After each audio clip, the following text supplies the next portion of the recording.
So, kamusta ang rally kahapon?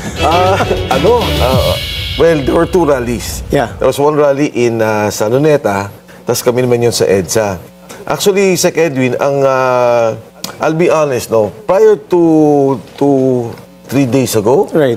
magulo yung usapan eh.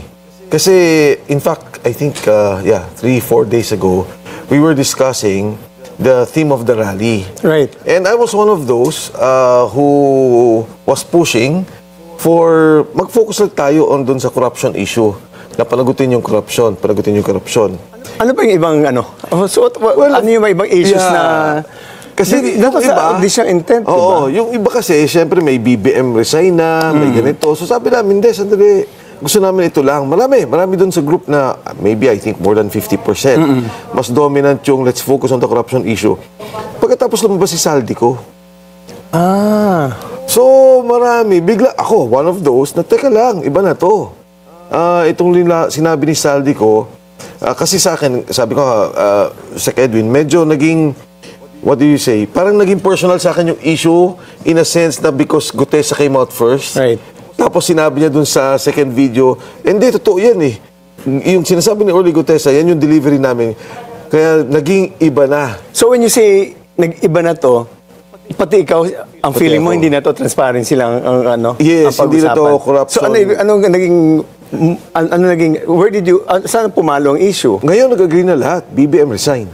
Okay. BBM resign. For a time, maybe 60%. And in fact, kahit yung mga past interviews natin, yung mga kwentuhan natin, and even here, ang parati ko sinasabi, di ba, na imbestigahan na si Speaker Martin. Ito yung sinasabi ni Saldico, ito yung delivery ni Orly Gutesa kay Speaker Martin. Nagulat talaga ako, to be honest. Na all of a sudden, Saldico was already talking about, eto na, ito yung ginawa ko, ito yung pera. So, nag-iba na. Pero Sec Mike, yung sa iglesia, I saw parang 650,000 the biggest number. Yes. Before it ended, no?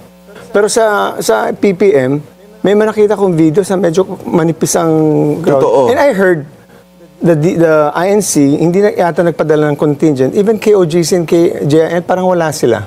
Meron naman, nandun yung mga iba-ibang groups but syempre yung dominant na supposedly yung KOJC, INC, yung sinasabi nila. Meron naman, pero hindi naman talaga ganun siya kalaki na crowd. Correct. From yesterday. From your estimate, how many was the total number? Hindi ako sigurado eh, pero nung nakausap ko yung mga media, sabi ko, ano bang tingin ninyo? Parang sabi, at that time, no, peak na yun, siguro mga... What time was the peak? 5:30, I would think. Siguro sa akin, siguro max 7,000, 8,000. I understand also sa General Pokis applied for a permit today. Parang ganun yata. Yes. So from something to until 10 p.m. Actually, ang permit is only 1 day. Yes. That's why you have to apply for today yata. For today. Or nakapag-apply na kayo. My understanding is nag-apply na. Tama, Sec. Nag-apply today, kagabi ata. Correct. Nag-follow up na sila, nagkaroon ng meeting. Malakas ka tayo, Quezon City ka. No, I think in fairness to General San Diego, professional naman yan and the Quezon City government, medyo naman, pinayagan naman nila as long as organized. In fact, nandun yung DPOS, nandun yung mga police, organized naman lahat. Pero yun nga, the bigger rally was really Luneta. But the question now is, since it's a work day now, so what kind of numbers are you looking at? Considering Sunday was a rest day, Yes. 7,000 came. So what numbers are you expecting on today? I'm not sure, pero I would think it would be bigger than yesterday. Mas malaki tingin ko yung magiging rally bukas. Kasi, di ba, Today and tomorrow? as of now, today muna. Today, you expect a bigger crowd than 7,000 yesterday? Kasi kahapon, nag-uusap kami, ang init talaga ha. Kahapon, napakainit. And then we were discussing, baka pwede mag-dovetail na kami sa Luneta. Pero sabi na hindi. One day pa tayo, then let's assess the next day. Pero ang iglesia is purely iglesia daw yun, di ba? May news report na the DDS wanted to join the Luneta. They were not allowed. That's why they moved to Liwasang Bonifacio. And then that evening, the DDS supporters moved to People Power Monument daw. Yes, may mga nagdatingan pa rin ng gabi. Hindi naman, I don't think naman na merong binablak ang iglesia. Pero, you can join there and then wag kang, you follow yung kanilang program. Hindi ka pwede magsalita. They have their own program. Right. Yesterday, and of course, hindi ka pwede manggulo kasi very organized din sila. Saan nag-stay yung mga nag-attend sa ano? Kasi alam ko dito sa iglesia, ang report ng bilyonaryo, they were able to get some accommodation sa mga hotels. Yes. Kayo dito, Ano naman, kung saan naman nanggaling, so just they said there.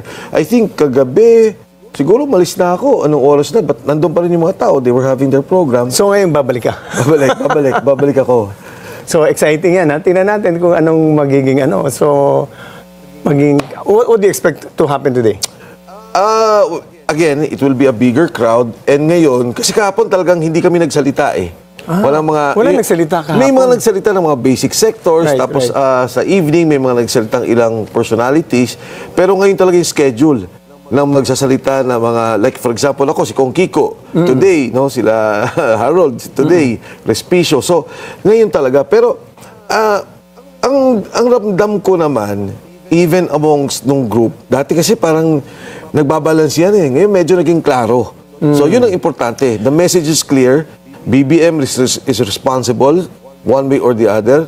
And may BBM resign, may jail BBM, but direkta na. Ito na yung issue. Kasi to be honest with you, I was quite skeptical in our interview with General Pokis. But I know for a fact there was, kung saan mangyari yung gulo, it will be in EDSA, not in Quirino. Because Quirino was fundamentally a INC event. Yes. And they will not sacrifice their members to do na doon manggagaling yung gulo. That's why nasa EDSA yung identified magiging parang it will stoke whatever needed to be stoked. Tama. So but medyo manipis kahapon. So now that your call is clear, BBM resign, talagang mag-iiba yung ano niyan. So mag-iiba. So you would expect authorities to be mas mamatyagang kayo. Yes. And if you recall, sa Kedwin, nung in-explain ko nga yung EDSA 1, di naman ako, I was very young. How old were Nakikita you? ko, 15 at the time. Okay. So nakikita ko yung nangyayari. But yung EDSA 2, I was involved. Yes, you were Hindi involved. naman talaga organized immediately eh. Sabi ko nga, nagdatingan yung mga tao, nagsalitaan, and yung nangyari kasi noon, medyo klaro, kasi nagkaroon ng impeachment from Congress, inakyat sa Senado. Correct. So naglabasan. Dito, teka lang, sino bang kalaban? Ano ba nangyayari? Yun talaga, organic second envelope yung nangyari. Di ba? They refused to open the second envelope. Yes. Dumiretso Ang na. nangyari sa Kedwin, nung ayaw buksan, naglabasan lang tao, naglakad na eh. So I think ngayon naman, with Saldico coming out, medyo may ganyan na rin. Kasi nung una, pati ako eh, to be honest I've been telling openly, publicly, I've been telling friends na dapat imbestigahan. I'm not saying Martin is guilty, pero paabutin nyo, huwag niyong pagtakpan. I agree. Dapat may investigation. Oo. Ngayon, with Saldico saying na ito, delivery ko kay Presidente, of course, later on, we'll be discussing ano ba yung angulo niya. Kasi iba rin talaga yung pagsabi niya. Pero now, klaro, na ito organized from the Committee on Appropriations, Speaker of the House, and the President signing the release of the budget.